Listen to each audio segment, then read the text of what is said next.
प्रेमानंद जी महाराज का पिछले दिनों एक विवादित बयान आया था, जिसमें उन्होंने कहा था कि आज के दौर में 100 में से 2-4 लड़कियां ही पवित्र रह पाती हैं, जो अपने पति के साथ एक अच्छी और बेहतर जीवन गुजार सकें, पाक साफ।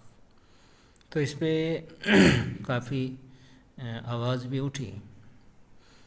अब ये देखना है कि उन्होंने जो कहा है, धर्मगुरु है और आज इस दौर में सबसे बड़े गुरु माने जाते हैं और बहुत सारे लोग तो उनको भगवान मानते हैं।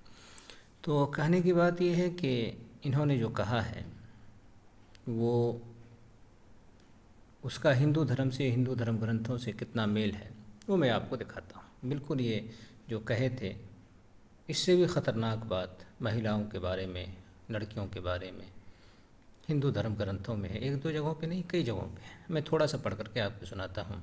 ये शिव पुराण का उमा संहिता है, अध्याय है 24। चूँकि मैं छोटी सी वीडियो बनाता हूँ, आप किताब ही देख लें, गूगल पे मिल जाएगी। ये ऊपर में व्यास जी पूछते हैं, यहाँ पे व्यास जी बोले, हे मुने, स्त्रियों के जो दोष पंचूड़ा अप्सरा ने कहे हैं वे सब मुझे बताइए। देखिए ये जो कहानी है, इससे आगे यहाँ है कि इसके सुनने से, ये बात सुनने से बहुत फ़ायदा होता है। कहाँ तो है लिखा हो, अच्छा वो रहने दो उसको। देखिए यहाँ क्या लिखा है, मैं कहीं से पढ़ूँगा थोड़ा थोड़ा। यहाँ लिखा है कि स्त्रियों से अधिक पापी और कोई नहीं। स्त्रियाँ पापों का मूल है, जड़ है, जहाँ से पाप निकलता है, फैलता है, निकल के फैलता है, उसको मूल कहा जाता है। स्त्रियों से अधिक पापी और कोई नहीं, स्त्रियाँ पापों का मूल हैं, ऐसा आप जानिए। स्त्रियाँ जाने हुए धन वाले, प्रत्येक रूप वाले, यथेप्सित यतियों, सन्यासियों के समीप प्राप्त होकर भी प्रतीक्षा करने में समर्थ नहीं होती, यानी जो मिले उससे ही काम चला लेती है। हे प्रभु, हम स्त्रियों का ये बड़ा बुरा धर्म है कि पापी मनुष्यों को भी लज्जा का त्याग करके भजती हैं। जो मनुष्य स्त्री को चाहता है तथा उनके समीप जाता है, थोड़ी भी सेवा करता है, स्त्रियां उसी को चाहती हैं। मनुष्यों के बिना अर्थी होने से तथा पतियों के डर से बिना मर्यादा वाली स्त्रियां स्वामी की मर्यादा में ठहरती हैं।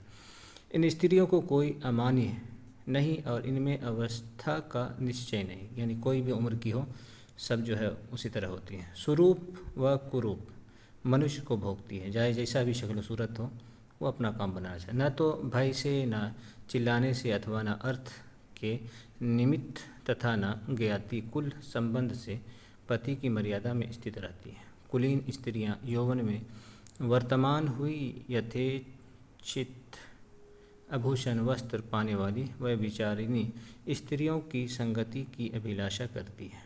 जो नित्य बहुत मानी हुई प्रिय स्त्रियां रक्षा की जाती है, वो स्त्रियां भी कुब्जे, अंधे, जड़, बौने, लंगड़े मनुष्यों में आसक्त होती हैं। यानी जिसकी रक्षा की जाती है, देखभाल में जो रहती है, तो वो अंधे, लंगड़े, बहरे जो भी मिल जाए उससे काम चला लेती है। देवर्षे, हे मुने, और भी जो कुत्सित मनुष्य हैं उनमें आसक्त हो जाती हैं। इससे संसार में स्त्रियों को कोई अगभ्य नहीं, यानी सबसे काम चला लेती है। हे ब्राह्मण, यदि किसी प्रकार मनुष्यों की गति नहीं होवे तो स्त्रियां परस्पर आसक्त हो जाती हैं और क्या है, अपने पतियों में प्रवृत्त नहीं होती है। अपने पति से वो मतलब हर जगह वो काम चलाना चाहती है। पुरुषों के ना मिलने से, कुटुंब के भय से तथा वध और बंधन के भय से स्त्री हताश रहती है। चंचल स्वभाव वाली, दुष्चेष्टा वाली स्त्रियां उस प्रकार भाव से दुर्गा होती हैं, जैसी बुद्धिमान पुरुष की रति के ग्रहण करने से वश में होती है। काष्ठों से अग्नि नहीं लिप्त होती। अब यहाँ से सुने है, नदियों से समुद्र नहीं तृप्त होता है, तथा काल सब प्राणियों से नहीं तृप्त होता, और स्त्रियां पुरुषों से तृप्त नहीं होती, चाहे जितना मर्द मिल जाए।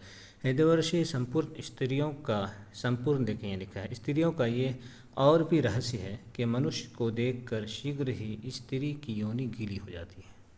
औरत को, मर्द को देखते ही गीली हो जाती है, संपूर्ण तमाम औरतें, तमाम लड़कियाँ। अच्छी प्रकार स्नान किए तथा सुगंधि युक्त निर्मल मनुष्य को देखकर फूटे बर्तन से जल के समान स्त्रियों की योनि बहने लगती है। अब देखें, चूँकि मेरा वक्त हो गया है ज़्यादा, तो इसलिए मैं ज़्यादा नहीं पढ़ सकता, मेरी वीडियो छोटी है, इसलिए आप असल पुस्तक से देख लें तो जितनी बात आई है आप इसमें देख सकते हैं कितनी गंदी बात लिखी हुई है।